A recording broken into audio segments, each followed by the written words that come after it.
जय श्री बालाजी। मैं हूं आपकी डाइटिशियन पूजा बंसल। आज फिर हमारा पॉडकास्ट जो सीरीज है डाइट एंड डॉक्टर, उसमें हम मिलवाने वाले हैं एक बिल्कुल डिफरेंट पर्सनैलिटी। अब आप लोग सोचेंगे कि डिफरेंट पर्सनैलिटी है तो डाइट एंड डॉक्टर का क्या हुआ, डॉक्टर तो नहीं है, फिर डॉक्टर ही हैं। आप डिफरेंट पर्सनैलिटी सुनते ही पजल क्यों हो गए? और आज जो हमारे डॉक्टर हैं वो सिरसा से नहीं है, वो है तो हरियाणा से ही, लेकिन है फतेहाबाद से। और जो ये डॉक्टर हैं जिनका नाम है अमित आहूजा, वो एक लाइफ कोच हैं, नेचुरल हीलर हैं और साथ ही साथ में डॉक्टर के साथ एक बिजनेसमैन भी हैं। और किस तरह से वो बिजनेसमैन है, हम वो सारी चीजें आपसे पूछेंगे कि डॉक्टर साहब आप प्रोफेशनल हैं, प्रोफेशन है आपका, और आपका जो स्टार्ट था वो तो बिल्कुल आपने इमरजेंसी से स्टार्ट किया था। इमरजेंसी में आप एमओ थे। जब मैं आपसे 10 साल पहले मिली थी तब तो आप इमरजेंसी में एमओ थे, और पूरे 10 साल में इतनी पर्सनैलिटी चेंज हो गई, इतना सब कुछ चेंज हो गया। तो ये सब चीजें मुझे खुद को मोटिवेट कर रही थी, तो मैंने डॉक्टर साहब को इनवाइट किया। डॉक्टर साहब ने इनविटेशन एक्सेप्ट किया। तो डॉक्टर साहब के इस एक्सेप्टेंस के लिए मैं डॉक्टर साहब की तहे दिल से शुक्रिया अदा करती हूँ। तो डॉक्टर साहब थैंक यू आज हमारे यहाँ हमारे स्टूडियो में आने के लिए आपका। और हमारे ऑडियंस भी आपसे मिलना चाहती थी, एक बार आप बताएं अपने बारे में कुछ। थैंक यू पूजा मैम, आपसे 10 साल पहले मिले थे और आप तब भी ऐसे ही थे, आप आज भी ऐसे ही। Thank you so much. ठीक है, मेरा प्रोफेशन और ये सब चीज़ काफ़ी अपडेट हुआ है। दुनिया में सबसे अच्छा वर्ड होता है अपडेट। अगर अपन अपडेट होते रहते हैं तो ये सबको अच्छा लगता है। बिल्कुल। और मुझे भी बहुत अच्छा लगता है जब मैं सोचता हूँ कि आज से 10 साल पहले मेरा जो वर्क प्रोफेशन था या जो मैं काम करता था और आज जो मैं काम कर रहा हूँ, मुझे भी एक इंटरनल सेटिस्फेक्शन उससे मिलती है। हाँ जी। मैं, जैसे कि मैडम ने बताया, मेरा नाम है डॉक्टर अमित आहूजा। मैं अभी फतेहाबाद में रहता हूँ। मैं गांव से आया हूँ। मेरा गांव है सनियाना गांव जी, उकलाना मंडी के पास। फतेहाबाद से कितना डिस्टेंस पड़ता है उसका? फतेहाबाद से 37 किलोमीटर, चंडीगढ़ रोड पे। ओके, भूना से थोड़ा सा आगे। ठीक है। तो एक विलेज के बैकग्राउंड में 5वीं तक की स्टडी विलेज में ही हुई है जी। और उसके बाद नरवाना, फिर पुंडरी एक छोटी जगह है, वहाँ पे मेरे मामा जी रहते हैं, वहाँ कुछ स्टडी हुई। सिरसा डेरे में भी स्टडी की और उसके बाद बीएमएस किया मैंने +2 के बाद लुधियाना से। जी। और उसके बाद ये किसने डिसाइड किया कि आपको डॉक्टर बनना है? एक्चुअली डॉक्टरी का हमें 90 साल का तजर्बा है। मेरे दादा भी प्रैक्टिशनर थे, मेरे पापा भी प्रैक्टिशनर थे। जी। तो एक पेरेंटल जब होती है ना एक लाइन, तो ये होता है कि मेडिको उससे बैकग्राउंड से ही है। उससे निकलना बहुत मुश्किल होता है जी। कि बनना तो डॉक्टर ही है। मतलब शुरू से ही कोई 4th-5th में ही मैं क्लिनिक का काम भी करने लग गया था, क्योंकि हमारे फैमिली में हेल्प करने लग गए पेरेंट्स को। जैसे गांव में ये होता है, क्लिनिक बाहर था, पीछे हम रहते थे। तो किसी पेशेंट को कोई ज़रूरत है, कोई पेशेंट आ गया रात में, चोट लग गई, पट्टी करनी है, तो पापा को ना उठाओ, खुद ही कर दी। हाँ, नहीं पापा नहीं होते, कई बार ना विजिट का काम रहता है गांव में। हाँ जी, पापा बिल्कुल। कहीं गए हुए हैं, उनको 1 घंटा लगेगा तो वो वेट थोड़ी होम सर्विस देनी पड़ती है। उसको फिर हम दे देते थे। और इवन देन की मैं तो ड्रिप वगैरह भी लगा देते थे इतनी छोटी सी उम्र में। तो शुरू से ही डॉक्टरी का हमारे खून में है डॉक्टरी, तो जी, वो तो है ही। तो पर धीरे धीरे जैसे जैसे लाइफ बढ़ी है, ये महसूस किया मैडम कि डॉक्टरी प्रोफेशन जो है वो बहुत टफ है। कि इमरजेंसी सर्विसेज देनी है, दिन है रात है कोई पता नहीं है, सो रहे हैं नहीं सो रहे। तो कहीं ना कहीं ये आया कि अब थोड़ा सा अपग्रेड करना है और थोड़ा रिलैक्स भी लेना है। और एक मन में जो शुरू से एक डॉक्टर के मन में ये होती है कि कम्युनिटी की सर्विस। और आजकल सोशल मीडिया ने इस तरीके का माहौल बना दिया है कि आप कम्युनिटी की सर्विस खूब कर सकते हो, लबालब कर सकते हो। जी, बिल्कुल। खासकर इंडिया में जहाँ पॉपुलेशन इतनी है, आप इसी माध्यम से, जैसे हमें हजारों लोग सुनेंगे, शायद लाखों सुनेंगे, तो अपने काम को हम दूसरों को मोटिवेशन में, किसी के पॉजिटिव माइंडसेट में, या किसी को हील करके या किसी की डिजीज़ को रिवर्स करके हम जो काम करेंगे वो शायद हम उस चेयर पे बैठ के ना करें जो अभी हम डॉक्टरी में कर रहे थे। उसमें हम 20, 50, 100, 200 लोगों से ज़्यादा कैटर नहीं कर सकते जी। पर जो मैंने अभी प्रोफेशन चूज़ किया वो कम्युनिटी की सर्विस के लिए ही चूज़ किया कि मुझे अब अपना जो एक्सपीरियंस इतने साल का मुझे हो गया, मुझे अब कम्युनिटी की सर्विस करनी है। जी, बहुत अच्छे। डॉक्टर साहब के विचारों को सुन के मतलब सब लोगों को मोटिवेशन मिलेगा, जो डॉक्टर साहब हमें बताने वाले हैं कि किस तरह से एक डॉक्टर भी ये चीज़ और ऐसा कुछ सोचते हैं।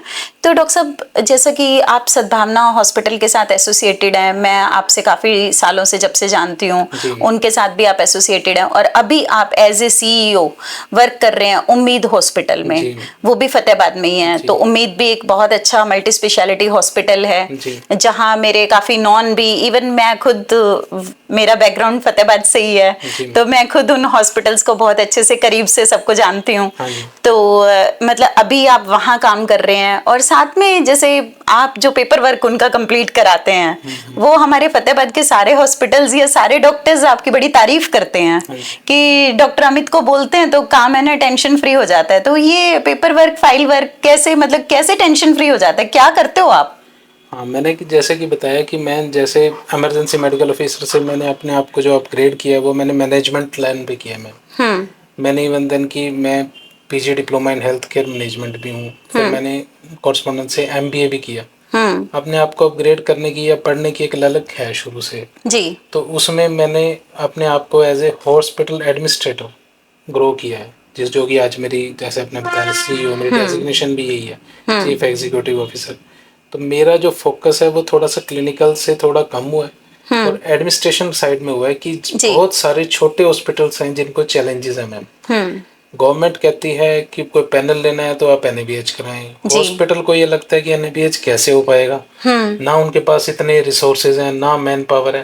तो मैं बहुत सारे हॉस्पिटल्स की मदद कर रहा हूँ मैम, हरियाणा में, पंजाब में, जिनको, उसमें से काफी मेरे फ्रेंड सर्कल से ही हैं कि जैसे हम कॉलेजेस से आए हैं, आपस में एक दूसरे के नॉन टू तो हैं। 150-200 डॉक्टर तो मेरे आसपास उसी हॉस्टल में रहे हुए हैं। और उसके अलावा अब जैसे हम पंजाब से स्कूलिंग हुई है, पंजाब से कॉलेज में पढ़ के आए, तो अब हरियाणा में है तो हरियाणा में भी उतने डॉक्टर्स के साथ हम हैं।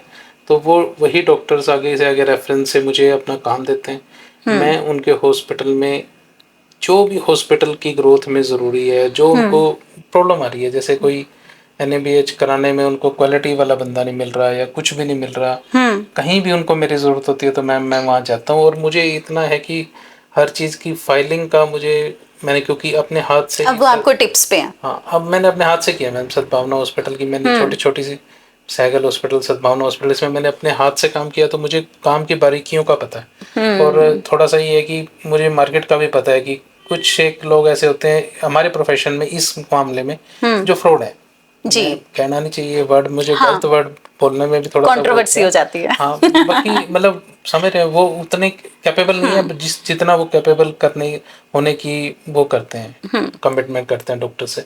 और डॉक्टर इतना बिजी प्रोफेशन है और वो हर एक पे विश्वास करके उसको मतलब काम भी दे देते हैं, फिर काम नहीं होता, धीरे धीरे दिक्कतें आ जाती हैं। हमारे साथ भी यही है। तो मैंने एक डॉक्टर्स के लिए भी एक ऐसा प्लेटफॉर्म तैयार किया कि अगर वो मुझे कुछ काम दें तो मैं उनको कमिटमेंट से और एक जेन्युइन तरीके से करके देता हूँ। जी डॉक्टर साहब, एक मुझे अभी आपकी एक नई उपलब्धि के बारे में पता चला, जैसे कि आप सर्टिफाइड NLP कोच हैं। जी, तो ये क्या चीज़ है और इसमें आप मतलब क्या सर्विसेज देते हैं और किस तरह के पेशेंट्स को आप हील करते हैं, क्या रहता है इसमें? मैम, NLP का मतलब होता है neuro linguistic programming. Neuro linguistic programming कोई न्यूरो सर्जरी या न्यूरो फिजिशियन से जुड़ा हुआ कोर्स नहीं है। ये एक हमारे न्यूरॉन्स की एक प्रोग्रामिंग है, जैसे सॉफ्टवेयर होता है न्यूरॉन्स का, जो हम न्यूरो सर्जरी में कर रहे हैं वो हार्डवेयर है, वो बॉडी का हार्डवेयर है जी। पर जो मैंने काम सीखा है वो सॉफ्टवेयर का सीखा है। क्योंकि एक्चुअली होता ही है कि मैम हम कभी भी अपने ब्रेन का सॉफ्टवेयर चेंज कर सकते हैं, पर जो हमारी, क्योंकि हम एक स्कार सिटी बैकग्राउंड से हैं। अब बात समझें कि आज भारत जिस कंडीशन में है, आज से 10-20 साल पहले हमारे पेरेंट्स के पास रिसोर्सेज नहीं थे। आज से 20-25 साल, मुझे याद है कि मेरे घर में पहला टीवी पूरे गांव में मेरे घर आया था। और जब महाभारत आती थी तो कोई कलर्ड और ब्लैक एंड व्हाइट, शायद ब्लैक एंड व्हाइट, 100 लोग मेरे घर के पार होते थे और हम खुद छत पे पहुंचते थे। एंटीना ठीक करने। बैठने की जगह ही नहीं होती थी। मतलब सेम मतलब इवन सेम हमने भी वही देखा है। अब हम हम उस एज ग्रुप से हैं वो जो युग भी देख लिया जब हमारे पास कुछ भी नहीं होता था, और वो भी देख लिया जब सब कुछ है ना। जब हर कमरे की दीवार पे एलईडी है, हर कमरे की दीवार हर कमरे की दीवार पे। आप उस टाइम हर घर में भी नहीं होता था, और आज हर दीवार पे एलईडी है। लेकिन उस टाइम पे मैं जब बच्चों को बताती हूँ, रामायण आती थी, महाभारत आती थी, तो गेट बंद नहीं करना होता था बेटा। नानी हाउस में गेट पूरा खोल के रखते थे कि जिसको भी आना है एंट्री फ्री है। और सब लोग, मैंने कहा मतलब इवन घर में जो सबसे बड़ा रूम होता है, टीवी उस टाइम पे वही होता था। लोग मैट बिछा होता था, फर्श पे ही बैठते थे, कोई किसी के घर जाके बेड पे नहीं बैठता था। और कई लोग तो, उनको पता है अंदर 10-20 लोग जा चुके, तो वो अपना मैट साथ लेके आते थे, तो वो बिछा के और बैठ जाते थे। तो हम उस दौर के बच्चे हैं। वो जो शंख बजता था महाभारत का मुझे बिल्कुल मैं समय हूँ। तो उसके साथ में हम लोग बड़े हुए हैं, और वो दिन मतलब डॉक्टर साहब आज भी मेमोरेबल है। और वो एक मतलब हमारे देश के लिए लगा लिए, हमारे उसके लिए एक वो था कि जब हमने ये जब हम अपने पेरेंट्स को ये कुछ कहते थे कि मैं ये करूँगा, तो वो हमें क्या कहते थे, पैर चादर के हिसाब से, चादर के हिसाब से, बिल्कुल चादर से बाहर मत निकालो। वो हमें वही चीज कहते थे। या कभी हम पैसे मांगते थे तो हमारे यूजुअली हमारे को रिप्लाई मिलता था, पैसे पेड़ों पे नहीं उगते, है ना। ये तो उस टाइप के ये चीजें हम सुन के सब लोग बड़े हुए हैं। पर हम बच्चों को ये बात अगर बोलते हैं कि मतलब तुम लोगों को तो बहुत सारे सोर्सेज मिले हुए हैं, हम लोगों ने ये चीज इतने कम में निकाली हुई, तो वो बोलते हैं मैम मम्मी हमारा लक है, उस टाइम में आपके पास नहीं थे तो आप उसमें रहते थे, हमारे पास है, हम लोग उसमें रहते हैं। मतलब वो बच्चे हम पे ही थोपते हैं कि हमारा लक है, आप भी ऐसे पैदा हो जाते। तो वो चीजें पैदा हो जाते से नहीं है, तब हम पेरेंट्स की एक एक बात को सुनते थे, वो टाइम अलग था। ये नहीं है कि घर में नहीं है, घर में होने के बावजूद भी अगर पेरेंट्स ने मना कर दिया तो दोबारा हिम्मत नहीं होती थी मांगने की। तो उसी के कारण मैंने थोड़ा सा मेरी बात समझे, उसकी वजह से हमारे ब्रेन की एक प्रोग्रामिंग हुई जो अबंडेंस नहीं थी वहाँ पे। हमारे पास इतने रिसोर्सेज नहीं थे कि सब कुछ अबंडेंट था। तो आज तो हम कह सकते हैं कि बेटा कोई नहीं, चद्दर तो और ले आएंगे, पैर तो पसार, तो काम कर, चद्दर और आ जाएगी। उस टाइम चद्दर की दिक्कत थी। तो हमारे जो ब्रेन की एक नेचुरल प्रोग्रामिंग है, थोड़ी सी स्कार्सिटी माइंडसेट की है। और अभी हमें अपने माइंडसेट को, अगर हमने अपने आप को अपडेट करना है, अगर ज़िंदगी में आगे बढ़ना है, तो हमें उस स्कार्सिटी से अबंडेंट माइंडसेट पे आना पड़ेगा। इसका मैं आपको एक एग्जांपल देता हूँ। आप सांस ले रहे हो, तो क्या आप मेरे से सांस ले रहे हो? नहीं। आप कितनी भी सांस लें, आप सब अपने हिस्से की ले रहे हैं। पर कई बार हम हमारी जो थॉट प्रोसेस है, कई बार ऐसे जैसे कुछ लोग कहते हैं कि अंबानी अडानी ने तो सारा देश लूट लिया, खा लिया, उस टाइप से। या कुछ हम सोचते हैं कि भाई वो मेरा ब्रदर है, वो मेरे पैसे, हम ये इस चीज़ से हट जाते हैं कि दुनिया में पैसा या कोई भी चीज़ है, चाहे हेल्थ है, वो अबंडेंट है, हम किसी के हिस्से का नहीं कर। या हम कंटेंट को लेके भी कई बार हम जैसे ब्रॉडकास्ट कर रहे हैं कि मैं इसका कंटेंट ले लिया, उसका ले लिया, ये बहुत चीप हरकत है। हाँ, एक्चुअली दुनिया में सब कुछ इतना अबंडेंट है कि आप अपना भी बनाते हो तो ओरिजिनल की कमी नहीं है। ओरिजिनल की कमी नहीं है, क्यों कॉपीकैट बनना है? कॉपीकैट क्यों बनना है? तो इसीलिए हमें अब करना क्या है कि हमने अपनी अगली जनरेशन को स्कार्सिटी माइंडसेट से लेके एक अबंडेंट माइंडसेट पे शिफ्ट करना है, जो कि बहुत बड़ी शिफ्ट है। आजकल आप कहीं भी देखते हैं कि मतलब लोग बहुत, मतलब कभी आप गाँव की कभी चले मेरे साथ गाँव में, या वहाँ का कल्चर देखें, तो लोग मतलब सुबह से फ्री बैठते हैं। कभी सर्दियों के मौसम में मैं जाता हूँ तो सुबह 7-7:30 बजे आग के पास बैठते हैं, वो दुनिया जहान की गॉसिप्स करते हैं। उनको मतलब कई बार तो हम ऐसी चीज़, प्रधानमंत्री तक का वो सब कुछ वो एक्सप्लेन करते रहते हैं, और उनकी बातों का कोई कंक्लूजन नहीं होता शाम तक का। अगर आप माइंड से सोचें कि शाम तक का क्या कंक्लूजन, कुछ भी नहीं हुआ। तो ये जैसे हम न्यूरो लिंग्विस्टिक प्रोग्रामिंग से बात शुरू की थी, तो हमें अपने ब्रेन को प्रोग्राम करना है किसी गोल के लिए। हमें पहले तो अपने आप से पूछना है कि हम चाहते क्या हैं ज़िंदगी में। मैं ये चाहता था कि मुझे अब इस हेक्टिक शेड्यूल से हटके अपने आप को थोड़ा सा रिलैक्स देना है। मुझे एक अच्छी इनकम की तरफ भी बढ़ना है, इसमें भी कोई दो राय नहीं है। मुझे लोगों की हेल्प करनी है, इसमें भी कोई दो राय नहीं है। तो जो मेरे मैम थॉट्स हैं या जो मेरे गोल्स हैं उनको मुझे क्लियरली विजुअलाइज करना पड़ेगा, उनको एक टाइमलाइन देना पड़ेगा, तभी मैं उस रास्ते में आगे बढ़ सकता हूँ। जी और ये सब कुछ कहीं ना कहीं हमारे सबकॉन्शियस माइंड से प्रोग्राम होता है मैम। जी तो हम ये इसी चीज़ की स्टडी है कि मैं अब ये चाहता हूँ कि मैं यूथ को कम से कम इतना तो करूँ कि उनको। तो डॉक्टर साहब, जब यूथ की बात आती है ना, तो मैं आपको बीच में काटना चाहूंगी कि जब यूथ की बात आती है तो यूथ आजकल बहुत ही मतलब नशे की तरफ अग्रसर हो रहा है हाँ जी। और बहुत ही ज्यादा ड्रग्स एडिक्टेड हो रहा है।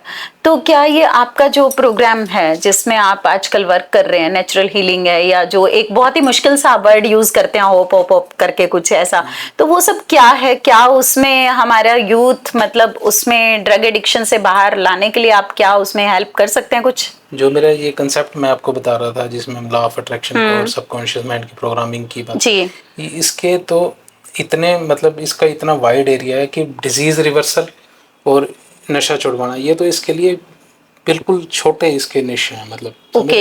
ये तो बिल्कुल आसान है इसमें कि हमने एक पर्सन को मेंटली कितने इतना दिन का थेरेपी? नहीं, एक मिनट, हमने उसको मेंटली इतना प्रोग्राम कर देना है, इतना इतना स्ट्रॉन्ग कर देना है कुल मिला के कि वो उसको इन चीज़ों की ज़रूरत नहीं पड़ेगी। क्योंकि यूथ क्यों जा रहा है नशे की तरफ? आप ना जब तक, क्योंकि मैं NABH में करता डिप्रेस्ड रहते हूँ, हैं। NABH का काम करता हूँ, तो वहाँ 2 वर्ड आते हैं, RCA, रूट कॉज एनालिसिस। सबसे पहले अगर कोई समस्या है तो आपको उसके रूट कॉज की तो तरफ जाना ढूंढने ही पड़ते पड़ेगा हैं। और फिर आपको उसका कापा करेक्टिव एंड प्रिवेंटिव एक्शंस करने पड़ेंगे। तो रूट कॉज जो है नशे की तरफ जाने के लिए यूथ का, वो सबसे बड़ी है कि उसके पास अपना कोई गोल ही नहीं है।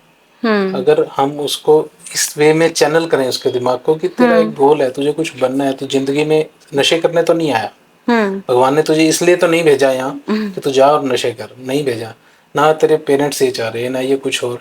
तो हम उसको मेंटली उसकी प्रोग्रामिंग ऐसी कर देते हैं कि उसको अपना एक फोकस नजर आता है, एक गोल नजर आता है, और जिस आदमी को गोल नजर आता है और वो गोल जो कि कम्युनिटी के लिए बेटरमेंट के लिए हो, वो फिर डिस्ट्रैक्शन नहीं होते। नहीं तो वैसे इतनी डिस्ट्रैक्शन है आजकल कि हम 1 मिनट भी खाली नहीं रह रहे, हम जी सारा दिन रील स्क्रॉल कर रहे हैं, ये कर रहे हैं, वो बिल्कुल कर रहे हैं, बिल्कुल। माइंड में इतने ज़्यादा विचार आ रहे हैं। हमारा जो फोकस है लोगों के नेगेटिव माइंडसेट को पॉजिटिव माइंडसेट में शिफ्ट करने का, उनको गोल की तरफ उनको बताने का है कि गोल अचीविंग मैकेनिज्म क्या है। एक आपका सबकॉन्शियस माइंड है, वो आपका गोल अचीविंग मैकेनिज्म है। वो ऐसे ही है जैसे हम ये जिनी, आपने सुना था कभी प्रोग्राम में कि एक जिनी होता है कि जिनी आ गया, जिनी कहता है क्या हुक्म है मेरे आका। तो अब जो उसको हम हुक्म देंगे वही जिनी फॉलो करेगा। अगर मैं उसको ये कहूँ ना आज कि मुझे मेरा वेट जैसे थोड़ा सा मैंने ठीक भी किया और अभी और भी, मैं उसको कहूँ कि मेरे को 15 किलो वजन और कम गिराना है, करना हाँ है। 15 किलो और 3 महीने में, तो वो जिनी गिरा के देगा। जी मेरे को उस पे फोकस करना, मेरे को करना क्या है, मेरे को उस पे फोकस कर रखना जो है। वो गाइड करेगा वो करना है। और मेरे को एक्शन भी लेना है, जी मेरे को मैनिफेस्ट भी करना है, मेरे को एक्शन भी लेना है। तो उसकी बहुत सारी टेक्निक्स हैं जिसमें आपने अभी एक होप नो बोली, उसके बारे में मैं अभी आपको डिटेल में बताता हूँ। तो डॉक्टर साहब, हम जो जिक्र कर रहे थे अभी होप अपनो करके जो आप बता रहे थे, तो उसका आप पूरा डिफाइन कीजिए ऑडियंस के लिए।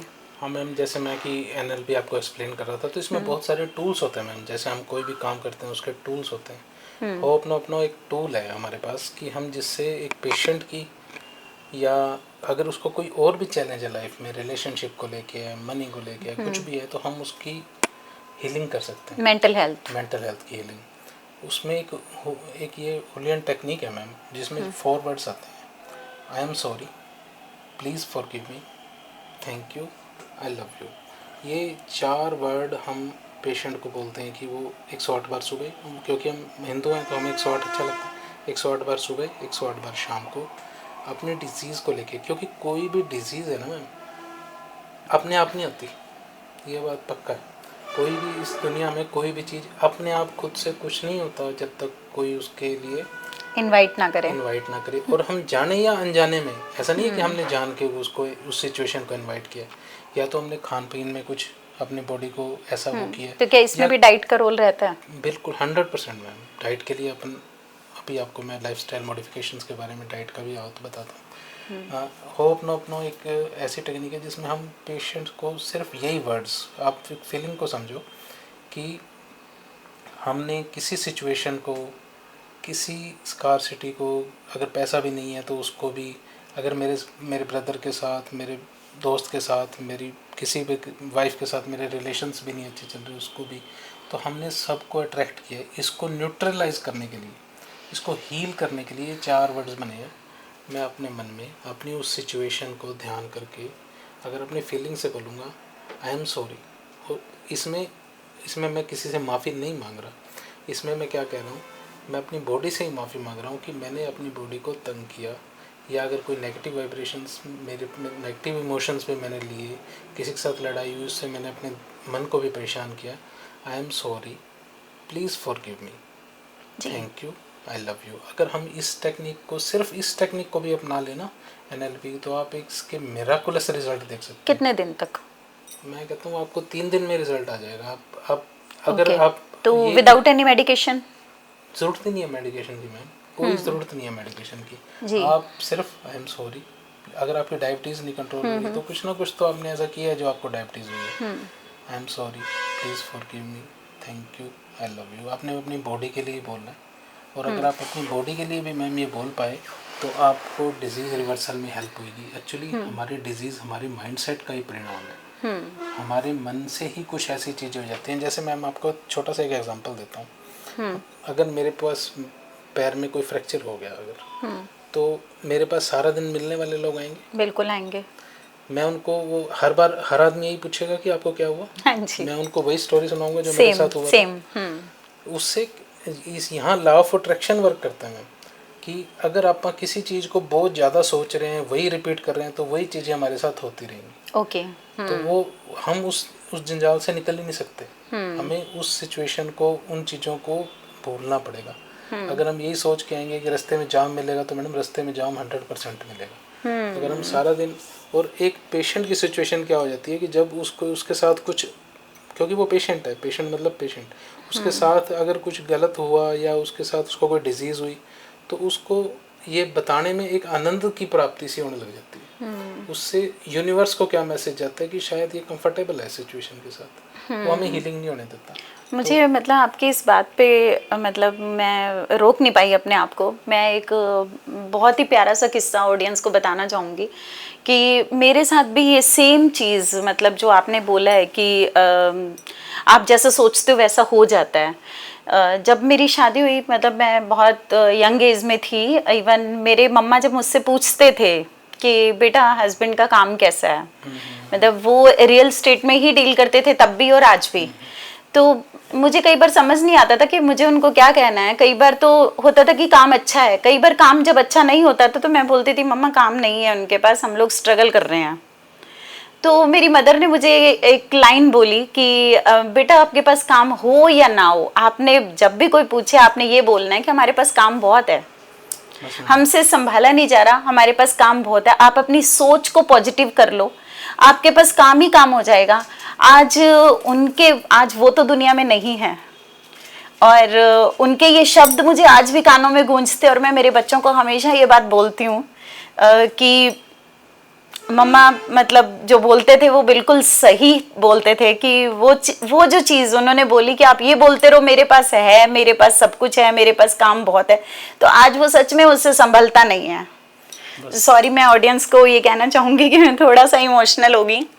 अपनों को मैं ऐसे ख़त्म करूँगा, ज़िंदगी तुमको इस कदर इतना आसान कर दो, ज़िंदगी को इस कदर इतना आसान कर दो, किसी से माफ़ी मांग लो और किसी को माफ़ कर दो। बिल्कुल। जो ये मन पे बोझ मैडम हमारे कई बार हो जाता है ना, कि हम, अब कई बार आपने देखा होगा लेडीज़, आज तो 15 साल पहले मेरी मैनू ए क्या सी, मैनू वो क्या सी, मतलब हम इमोशंस को अपने मन आज भी कंट्रोल नहीं कर पाते हैं, ऐसा भर के बैठे हैं इसको। हाँ, वो चीजें हमने याद कर रखी हैं। बिल्कुल, हमारे मन में आज भी पॉजिटिव चीजें तो याद हैं या नहीं है, नेगेटिव याद करके रखी हुई हैं। 10 साल पहले शादी में उसने मुझे ये कहा था और ये कहा था, किस लिए? कुछ चीजें किसी कोने में आज भी घर करके बैठी हैं, और यही आपकी डिजीज बन रही है। बिल्कुल बन रही हैं। यही शुगर है, यही ब्लड कैंसर है, यही सब कुछ ये यही है। स्ट्रेस लेवल ही है जो आपकी बॉडी को डिस्ट्रॉय कर रहा अगर है। आपको ऊपर उठना है तो आपको हल्का होना पड़ेगा।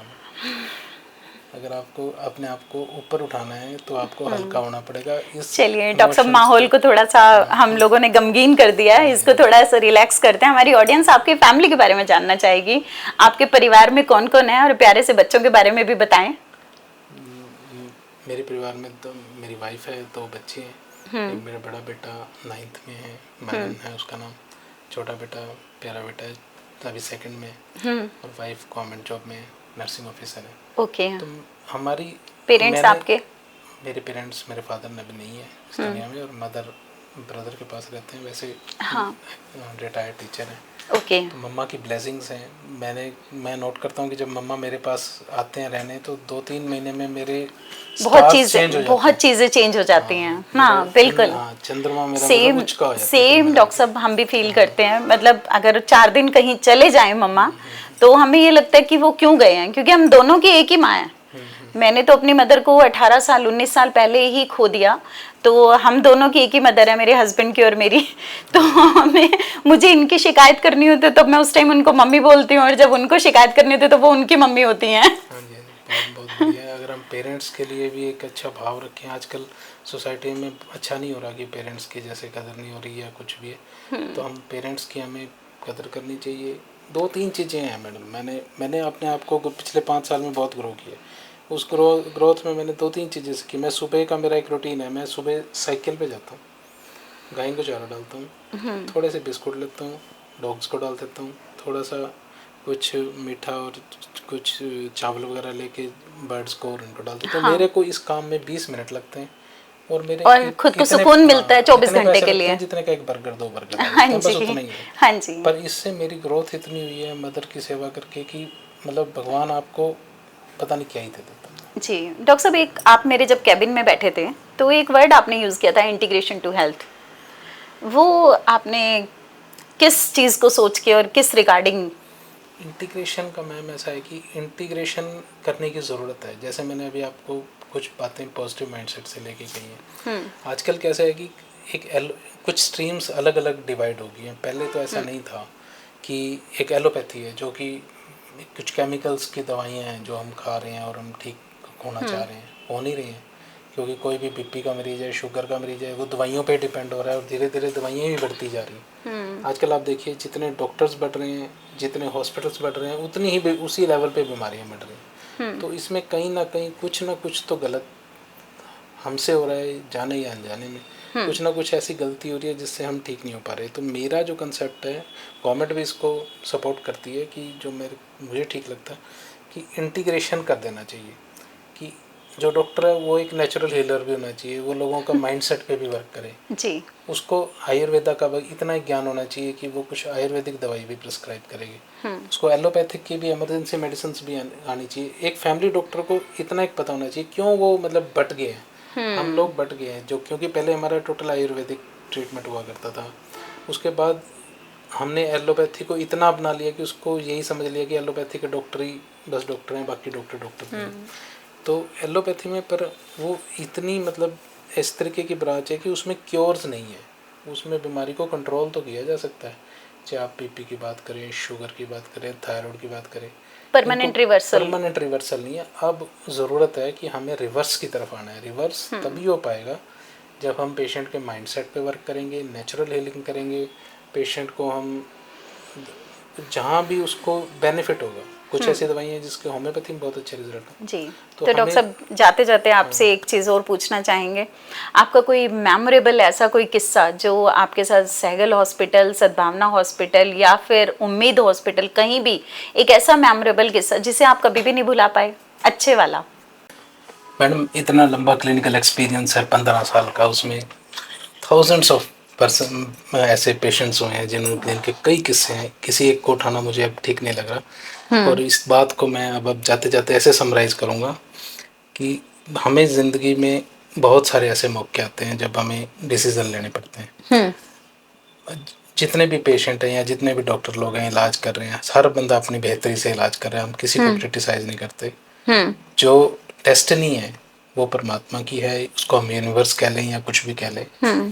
बस हमें भगवान की, जब भी हम किसी मुसीबत में हो, हेल्थ को रिलेटेड कुछ इश्यूज हो, कुछ भी हो, तो हमें रामचरितमानस का एक दोहा ही बोलना चाहिए, जय विधिनाथ होए हित मोरा, करो सुबह की दास में तोरा। Very good. हे परमात्मा, जो मेरे हित में है, जो मेरे हित में है वही आप करो। आपका हित, परमात्मा आपके हित में ही है। आप ये सोचो, यूनिवर्स हमेशा आपके फेवर में है। इसका एक छोटा सा एग्जांपल देता हूँ आपको। हमने सुंदरकांड में पढ़ा है कि हनुमान जी गए थे सीता माता के पास। एक वो किस्सा याद करो कि जब रावण आया, उसने सीता माता को बहुत धमकाया और हनुमान जी ऊपर बैठे जी, तब त्रिजटा नाम से एक वो थी, उन्होंने राक्षसी ने सबको ये बताया कि एक वानर आया, उसने लंका में आग लगा दी है। तो उस टाइम हनुमान जी को एक कंफ्यूजन होगी कि मैं आया तो पता लेने, अब ये बोल रही है कि आग लगा दी है और लगाई है ही नहीं, और आग मैंने लगाई नहीं, अभी आग लगेगी कैसे, कहाँ से माचिस आएगी, उनको सपना आया था त्रिजटा को, कुछ आएगा, उनको सपना आया था। तो हनुमान जी ने सोचा कि शायद भगवान ये चाहते हैं, पता नहीं चाहते, वो एक कंफ्यूजन में थे। उसकी कंफ्यूजन को भगवान ने कैसे दूर किया कि जब वो रावण के दरबार में है तो रावण ने उनको पूंछ पे आग लगाने को बोल दिया कि दिया भी मेरा, बाती भी मेरी, घी भी मेरा, और इसकी पूंछ में आग लगा दो, तो उनको रास्ता मिल गया ना।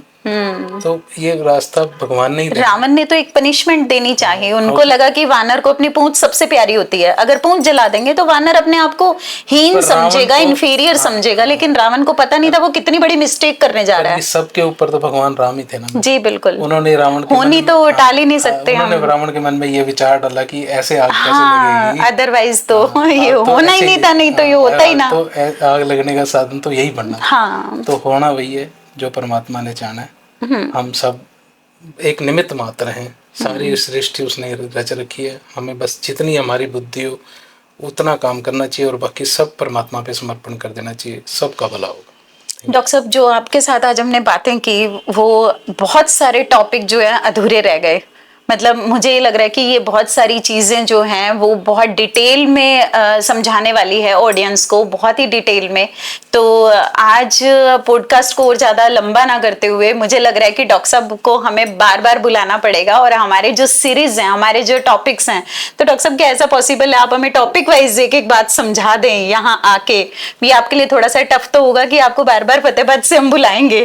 कोई बात नहीं, मैं लाइफ कोच हूँ, हेल्थ, वेल्थ, रिलेशनशिप, स्पिरिचुअलिटी, सब पे मैं काम करता हूँ, हमेशा पढ़ता रहता हूँ। अभी आप कैमरा पे प्रॉमिस कर रहे हैं? हाँ, मेरे फोन में इनके अलावा, इन चारों के अलावा कुछ नहीं चलता, मैं कोई रील नहीं देखता, इतने साल से नहीं देखता। तो मेरे को इन सब चीज की भगवान की दया से ठीक सी नॉलेज है। मेरे से कम्युनिटी का कोई भी फायदा हो पाएगा तो मैम मेरे को आधी रात को बुलाओगे, मैं आके यहाँ पॉडकास्ट करूँगा। Thank you. और इन चारों पांचों टॉपिक्स पे हम एक सीरीज बनाएंगे, ये मेरा प्रॉमिस है। जी बिल्कुल, थैंक यू सो मच। तो डॉक्टर साहब का मैं जाते जाते धन्यवाद करना चाहती हूँ कि इन्होंने हमें नेक्स्ट वीडियो के लिए भी प्रॉमिस किया है। Thank you so much. जय श्री बालाजी। जय श्री राम।